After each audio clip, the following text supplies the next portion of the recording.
Now, on this photo, we showed how you can use the perspective tools in Dream Draper to design for a window that's like on a side wall or for a bay or bow window. Now, I've created another canvas in this portfolio called Sunroom. And I'll zoom in so you can see this a little bit better. I could use those perspective tools to design for these windows here. This large window in the middle looks to be fairly straight on, and you could probably design on that just fine without using any of your perspective tools. You can test to see if your photo is at an angle. It's pretty simple to do. Just use your line tool up here where you can draw a straight line. So I'm going to click on this icon. I'm going to keep my finger depressed on the Shift key so that I can draw a straight line, a perfectly straight line. There.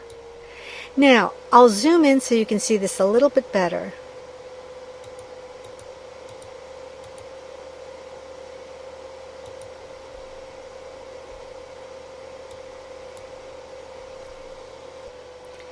And you can see that the photo is tilted ever so slightly.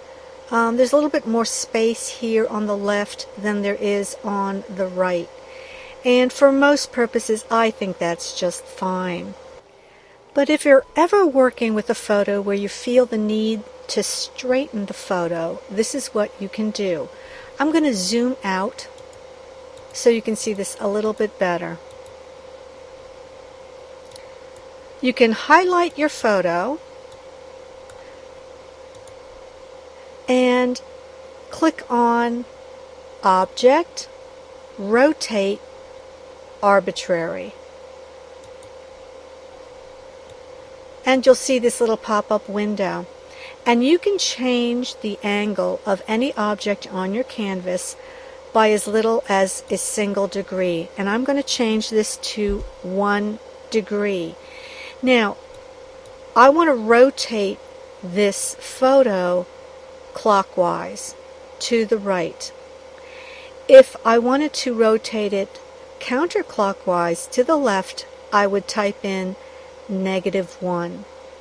But I'm happy with my +1, and I'm going to click on OK and watch the photo rotate ever so slightly. There. Now if I zoom in, you're going to see that the photo has been rotated and it's more evenly spaced between the top of the window and the line, both on the left and the right. It's more evenly spaced. I'm going to zoom out so you can see more of the canvas again. Now notice what happened. You do have the jagged edges around the photo. Well, we can take care of that. First thing I'm going to do is I'm going to delete that line that I drew. And the easiest way for me to do it is I'll just lasso it and delete it with my Delete key.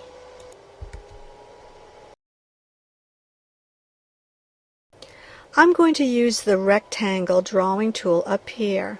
So I'll click on this rectangle icon and draw a rectangle. I'll click on the canvas to start the drawing, and I'm going to cover that jagged edge with the rectangle. There. If I do the click away, you're going to notice two things.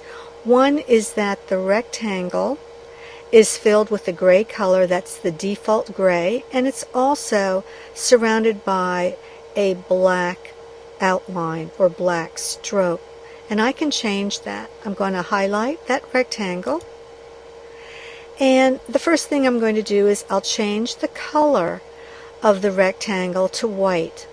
So I can click on this color box right here. My palette opens up and I will select white, and I'll click on OK right here.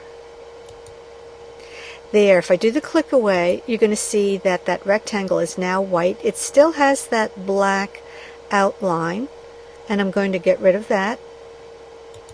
I highlight the rectangle, and then I'm going to come into my properties window, and if you see this stroke color right here, I'll scroll down a little bit so you can see it better. Here we go. The stroke color, it's set to black, but I'm going to click on the None button right here. And if I do the click away, there, that rectangle that I drew is now white with no stroke. And I can finish off the other edges of the photo simply by highlighting that rectangle that I drew, copy, paste, and I'll move the other one down along the bottom, and I can paste again. Now this time I want to rotate this 90 degrees, so I'm going to click on this icon up here, this rotate icon, and move that over here, and I'll paste again, rotate, and move it over on the right. There, so now my photo is perfectly straight. And at this point, I'm going to lock my layer, and I can create my second layer by clicking on this plus sign down here, and I can start dressing these windows.